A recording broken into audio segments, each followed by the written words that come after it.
In today's video, I'm going to show you how to permanently delete your Roblox account. If this video helps you, please consider subscribing to the channel. It really supports my work. First, let's talk about deactivating your account. Go to roblox.com and log into your account. Once you're logged in, click the gear icon in the top right corner and select Settings. Then click on Privacy and Content Restrictions, and after that, choose Account Deactivation and Deletion. Here, you'll see the option to deactivate your account. Keep in mind that deactivation is not permanent. It simply hides your profile and prevents you from using the account, but you can reactivate it later.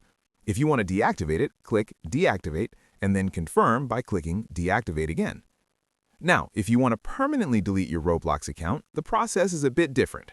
Click the gear icon again in the top right corner and select Help and Safety. Then click Help Center. In the search bar, type Delete Account and open the article titled How do I deactivate or delete my account?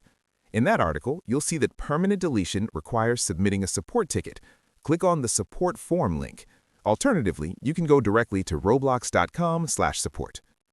On the support page, fill out the required information, including your Roblox username and the email address associated with your account. Make sure you use the same email linked to your Roblox account. For the device type, you can select any option that applies to you. In the Type of Help category, choose I want to delete my account, and in the subcategory, select the same option. In the description box, write a clear and direct message, such as, I would like to permanently delete my Roblox account. I'm no longer interested in keeping this account. After completing everything, click Continue and submit the form. The Roblox support team should contact you within a few days. Then you just need to wait for their response.